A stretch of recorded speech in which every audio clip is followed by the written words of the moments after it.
Masomo ya Misa. Jumapili, sherehe ya Bwana wetu Yesu Kristu, mfalme wa ulimwengu. Ni Jumapili ya mwisho ya mwaka C. Somo la kwanza. Somo kutoka Samueli wa pili, sura ya 5, mstari wa 1 hadi 3. Somo katika kitabu cha pili cha Samueli.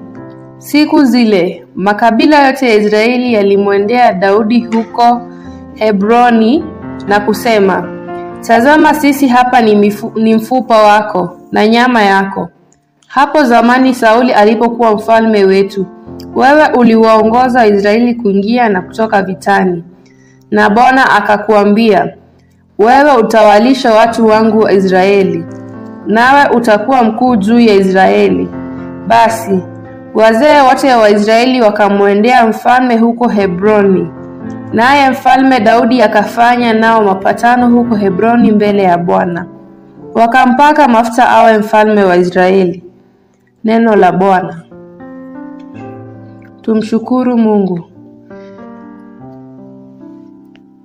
Zaburi ya kuitikizana. Zaburi sura ya 122 mstari wa 1 hadi wa 2, 4 hadi 5. Kitikio: twende kwa furaha nyumbani kwa Bwana. Twende kwa furaha nyumbani kwa Bwana. Twende kwa furaha nyumbani kwa Bwana. Twende kwa furaha nyumbani kwa Bwana. Nalifurahi waliponiambia, twende nyumbani kwa Bwana. Sasa miguu yetu imesimama ndani ya malango yako, Yerusalemu. Twende kwa furaha nyumbani kwa Bwana. Twende kwa furaha nyumbani kwa Bwana. Ndiko wanakopanda makabila ya Bwana, kama ilivyo sheria ya Israeli, ili walitukuze jina la Bwana. Huko vimewekwa viti vya hukumu, viti vya nyumba ya Daudi. Twende kwa furaha nyumbani kwa Bwana. Twende kwa furaha nyumbani kwa Bwana. Somo la pili. Somo katika barua ya Wakolosai sura ya 1 mstari wa 12 hadi 20. Somo katika barua ya Mtakatifu Paulo kwa Wakolosai. Ndugu zangu, mshukuruni Baba, yeye anayetuwezesha kushiriki urithi wa watakatifu walio katika mwanga. Ametuokoa katika utawala wa giza, akatuingiza katika ufalme wa mwana wake mpendwa. Katika huyo tunao uokovu kwa damu yake, tunalo ondoleo la dhambi. Yeye ambaye ni sura ya Mungu asiyeonekana, mzaliwa wa kwanza wa viumbe vyote. Kwa maana katika yeye vitu vyote vimeumbwa, vilivyomo mbinguni na duniani, vionekavyo na visivyoonekana, wenye enzi, wenye utawala, wenye ukuu na wenye mamlaka. Vyote vimeumbwa kwa nguvu yake yeye na kwa ajili yake. Naye alikuwako kabla ya vitu vyote, na vitu vyote hushikamana pamoja ndani yake. Yeye mwenyewe ni kichwa cha mwili, yani kanisa. Yeye ni mwanzo, ni mzaliwa wa kwanza katika wafu, ili awe wa kwanza katika yote. Kwa maana Mungu alipenda utimilifu wote ukae ndani yake, na kwa ajili yake amepatanisha naye vyote vilivyoko duniani na mbinguni, kwani ameleta amani kwa damu ya msalaba wake. Neno la Bwana. Tumshukuru Mungu.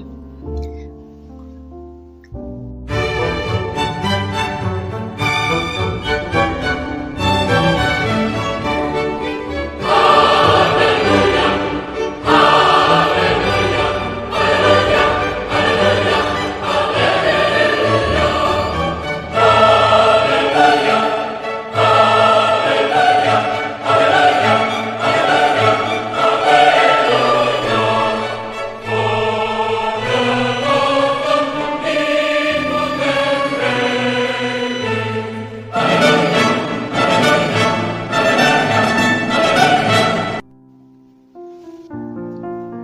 barikiwa naye kuja kwa jina la Bwana. Umebarikiwa ufalme ujao, ujao wa baba yetu Daudi, ujao wa baba yetu Daudi.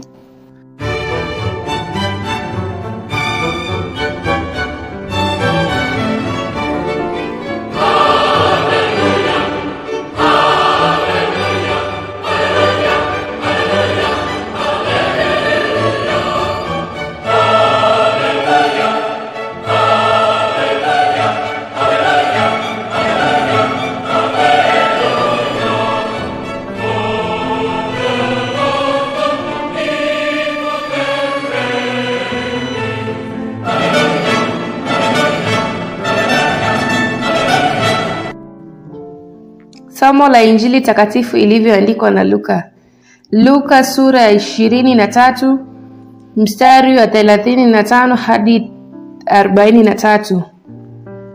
Somo la Injili takatifu ilivyoandikwa na Luka. Wakati ule wakubwa wa watu walimdhihaki Yesu wakisema, aliwaokoa wengine, sasa ajiokoe mwenyewe kama ni Kristo mteule wa Mungu.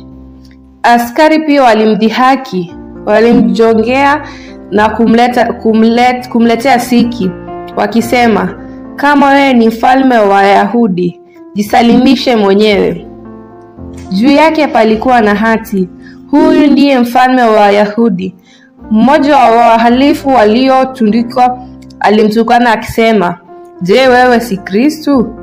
Basi jiokoe mwenyewe na sisi pia. Lakini mwingine akajibu akamgombeza na kusema, je, hata wewe uliyehukumiwa sasa naye humjali Mungu? Sisi kwa haki tunapokea tuliyostahili kwa makosa yetu. Huyu lakini hakutenda mabaya. Akasema, Yesu, unikumbuke mimi utakapoingia katika ufalme wako. Yesu akamjibu, amin, nakuambia leo utakuwa pamoja nami peponi. Injili ya Bwana. Sifa kwako, Kristo.